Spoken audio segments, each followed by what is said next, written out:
So it's funny. I wanted to ask you this because we had this thing with Ti did this thing with Gucci, right?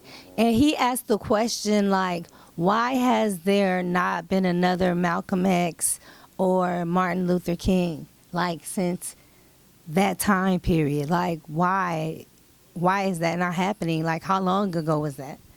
Were you asking that rhetorically, or you asking? He was asking it to a group of people. Mm-hmm. I don't know if it was rhetorically, but no one had an answer. What? And I know you're like real deep like that, you know. Word. No, I'm saying it's multi-tiered. The first problem is Malcolm and Martin both came from religious perspectives, and this generation and this era, we're not having religion dominate any perspective of social consciousness. Is more, and which I've been saying for years, because I don't berate anybody. Your religious belief is your religious belief, but when you break down what's going on in religion, it's more divisive than it is unifying. In the 60s, it was easier to do because we only had two factions. We only had, poverty was more our unifying thing than the religion. Now, you know, we have what I call the boule, a bougie level of black now, that economically is doing better, and I don't want to be with those Negroes over there, and I live here, and then keep them out of my neighborhood or whatever. So the same common denominators are not present in that space. Secondarily, when you talk about leadership, we've seen so many quote-unquote leaders fall based on personal angst or personal weaknesses or whatever, whether it's, whether it's sexual provision, proclivities, or underage women, reverends with multiple ladies in the congregation pregnant and things like that. It's to a space where our cynicism has seen too much because what was politically correct before doesn't sustain itself now. We know too much. It's like, I know, and I'm not going to ever say names, I would never do that to people that's trying to do what they're trying to do, but I know 3 reverends myself that I know who their side piece is. I know how they go about getting the girl. There was that video going around the other day. It was? It was one? It was a video going around. It was the reverend and the person who they were arguing with. I think it was K. Michelle, and she's like, I know who your side piece is. Wow. And it was a side dude, though. Ooh, see, and I was going to go there. So what happens is a lot of people are not living up to the image that they're projecting, or the role that they're projecting that they're supposed to be in. Right. So it's very hard for people to align with that when they know different. It's almost like, and we've been locked into or suckered into not accepting people's flaws. Right. So if you're going to be a leader, you almost have to be perfect. Yeah, I remember the first time Mike Concepcion was in Atlanta, and he was like, I got to get my artist nephew on the BT Awards. Like, how do we get him on that show?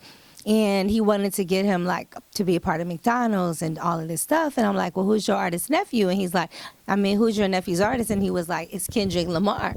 Mm. And I was like, well, we can't even get clearance on Kendrick Lamar's lyrics for McDonald's, because at the time McDonald's had standards. Right. And each artist, like, you couldn't have been in jail, you couldn't have done this, and every production, it was just eliminating so many people. But I noticed, like, the trend changed for Kendrick Lamar, and then he started getting more about the message and the culture, as he got into it. Right. Because you do have to have a message, and I think that was why East Coast rap was about storytelling. Mm-hmm. And even Bay Area rappers, when you talk about E40, was more about storytelling. But then you got West Coast rapping. Their stories were stories you cannot retell, straight out of Compton. It's a brother called Ice Crew, like, from a brother that'll smother your mother and make your sister think I love her. Like, you can't be in the kitchen washing dishes, and your mom is like, what? Make a hoodie, what? Like, it's stuff you definitely for the iPod at the gym, you know what I mean? However, like you said, not for the radio. Yeah, and a lot of times, you get a niche audience, so to speak, where I might see that as funny, right, but a woman might be offended. Right. And I think that's the other part of the divide. We don't have a common space where we all see things in a similar way. And we were way more united as a people, right, in the 60s and 70s, because we all had to worry about the Klan. we all had to worry about what the cop. We still have to worry about the cops. That must have like really, really, really been on your mind because you was like in the '60s, our people was getting hung, hanged.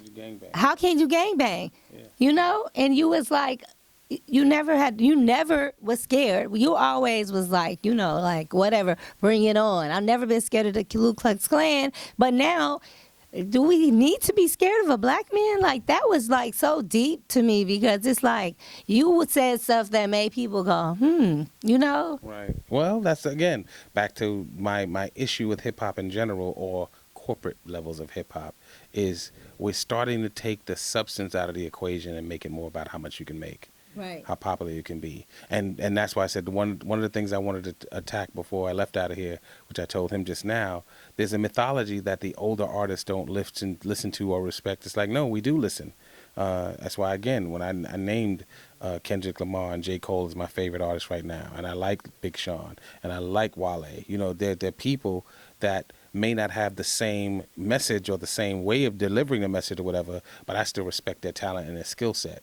It's just that. And look, we had to because Dr. Dre was an older artist, a veteran at the time, established, and for him to put Kendrick Lamar on, he had to listen to the new artists and what the new people were saying and respect that. Right. Yes. So and it's almost self-fulfilling if you really, really pay attention. But a lot of times we're conditioned to look at the surface and not look at it on levels. And if you really break it down on levels, you see that, yeah, it may not necessarily be our milieu, but we absolutely are aware of what is happening on a certain level, and it might not